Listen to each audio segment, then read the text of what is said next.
लाल किले से मोदी ने अपनी विदाई तय कर दी क्या? लाल किले में 76 मिनट का जो भाषण नरेंद्र मोदी ने दिया, हजारों सवाल उठ खड़े हुए। पहला कि नरेंद्र मोदी ने अपने जेब में जो तिरंगा लगाया, उल्टा लगाया। क्या एक प्रधानमंत्री को यह भी पता नहीं है कि तिरंगा सीधा है या उल्टा है? अगर नहीं है तो फिर तो वैसा प्रधानमंत्री की कुर्सी पर शख्स कोई नहीं रहना चाहिए, क्योंकि इसे फिर कुछ भी ज्ञात नहीं है। प्रधानमंत्री नरेंद्र मोदी ने अपने भाषण में 10 पॉइंट्स रखे जो बड़ी महत्वपूर्ण रहे। वह 10 पॉइंट्स जो रहे वह मैं आप दर्शकों के सामने रखना चाहूंगा विस्तार पूर्वक। प्रधानमंत्री ने कहा कि मैन्युफैक्चरिंग बढ़ाना है। मैन्युफैक्चरिंग यानी कि मैन्युफैक्चरिंग अगर बढ़ाया जाता है तो उसमें लोगों को बहुत काम मिलेगा। लेकिन जिस मैन्युफैक्चरिंग को बढ़ाने के लिए कह रहे हैं, उसी मैन्युफैक्चरिंग को 1,80,000 एमएसएमई कंपनियां प्रधानमंत्री मोदी ने बंद कर दी। क्यों बंद किया? तो जब अगर मैन्युफैक्चरिंग बढ़ाना था तो उसे बंद क्यों किया? 1,80,000 एमएसएमई कंपनियां बंद करके लाखों लोगों को बेरोजगार कर दी इस सरकार ने, और अब बात फिर उसी मैन्युफैक्चरिंग की करती है, जबकि इसे करना कुछ नहीं है। सब तहस नहस कर दिया है इसने। 1,80,000 मैन्युफैक्चरिंग कंपनियां बंद कर दी। अगर वह नहीं बंद हुआ होता तो इस देश में रोजगार की कमी ना हुई होती। इस देश में अगर एक वेल्डर को काम मिलता है, एक इंजीनियर को काम मिलता है, एक कारपेंटर को मिलता, एक राजमिस्त्री को मिलता, इलेक्ट्रीशियन को मिलता, मजदूर को मिलता, लेबर को, हेल्पर को, वेल्डर को, अलग अलग तरीके के लोगों को रोजगार मिलता, और लोग छोटी छोटी दुकान करके भी रोजगार चलाते। हर एक से दूसरे को रोजगार मिलता उससे, लेकिन इन्होंने सब बंद कर दिया। उस मैन्युफैक्चरिंग की बात कर रहे हैं। दूसरा, 25 करोड़ लोगों को गरीबी रेखा से बाहर निकाला, यह बात कह रहे हैं। लेकिन निकाला क्या? आत्मनिर्भर बनाऊंगा कह रहे हैं। लोगों को बेरोजगार करके आत्मनिर्भर बना रहे हैं प्रधानमंत्री। 25 करोड़ लोगों को गरीबी रेखा से बाहर निकाला कह रहे हैं, और 81 करोड़ लोगों को 5 किलो फ्री अनाज दे रहे हैं। 75 शहरों में हाईटेक सिटी बनाएंगे मोदी। अभी तक स्मार्ट सिटी बना रहे थे, अब हाईटेक सिटी बनाएंगे। स्मार्ट सिटी तो बना नहीं, हाईटेक सिटी बनाने निकल पड़े। लेकिन कह रहे हैं कि डिजिटल के क्षेत्र में महारत हासिल कर लिया। लेकिन डिजिटल पर एक रील बनाने पर बच्चे, 10 साल के बच्चे को यह लोग धमकाते हैं, माफी मंगवाते हैं, उसके नाम से एफआईआर दर्ज करते हैं। अब ऐसे में रिफॉर्म के तरफ बढ़ रहे हैं प्रधानमंत्री मोदी। कह रहे हैं रिफॉर्म यानी कि जमीनों को छीनना है। अमेरिका से ट्रेड डील करके कैसा रिफॉर्म कर रहे हैं? किसानों के साथ में कृषि फूड प्रोसेसिंग को बढ़ावा दिया जाएगा कह रहे हैं।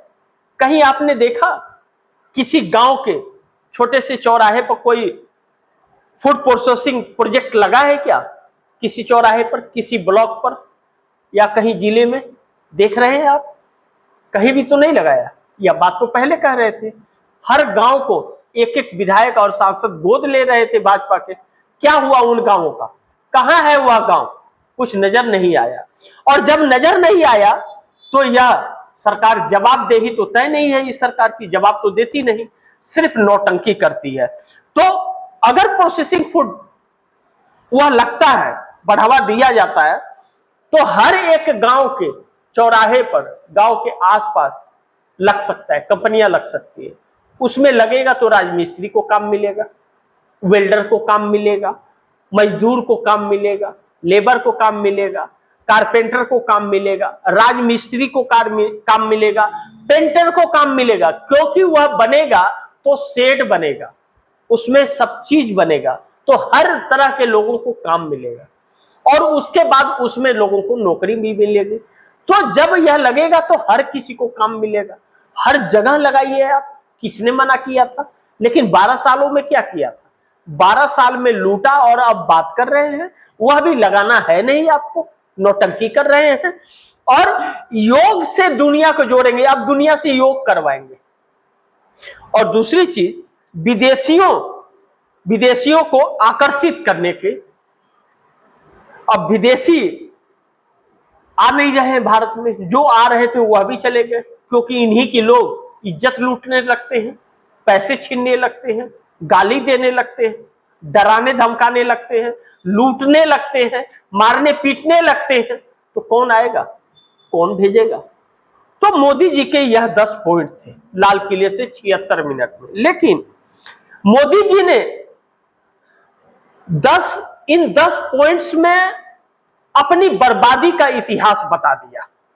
लेकिन दिमागी नस्ल के लोग इन्होंने कहा, कौन है वह दिमागी नस्ल का?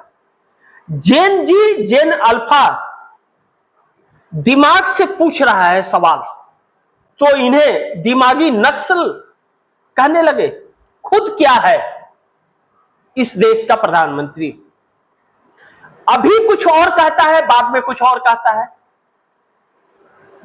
20 साल बाद का बात कहता है कि 20 साल आने वाले 20 साल में क्या करेंगे, लेकिन 12 सालों में क्या किया उसका बात नहीं करता है। क्या 2 करोड़ लोगों को रोजगार मिला? क्या अच्छे दिन के वादे किए थे वह आ गए? क्या महिलाओं की सुरक्षा हो रही है? क्या लोगों को रोजगार मिल रहा है? क्या किसानों की आय दुगुनी हो गई? नहीं हुआ। शिक्षा और स्वास्थ्य हुआ? नहीं हुआ। तो हुआ क्या? नाम बदलने का काम किया। बड़ी शान की बात। लेकिन 12 साल का नहीं बताया और प्राइवेट सेना बनाने की बात कह दी। सेना ही कही है उसे, प्राइवेट सेना। याद दिला देता हूं, भूल गए होंगे आप दर्शक। 20 जुलाई को बच्चों पर जो बर्बरता उन सादा वर्दी वालों ने दिखाई थी लठ से, वही है प्राइवेट, आरएसएस की गुंडे। लेकिन आरएसएस की तरफ से बयान आया है मोहन भागवत का। मोहन भागवत ने कहा है कि इस देश में हर किसी को बोलने की आजादी है, फैसले लेने की आजादी है। संसद में विपक्ष दुश्मन नहीं है, उसका लोकतांत्रिक अधिकार है सवाल पूछने का और सरकार को सवालों का जवाब देना चाहिए। और बच्चों को नक्सल और अर्बन कहना छोड़ दे सरकार, उससे बातचीत करे, उसके समस्याओं का समाधान करे। तेवर अच्छे नहीं है। अब नरेंद्र मोदी का क्या रुख होता है यह देखना बड़ी महत्वपूर्ण होगा।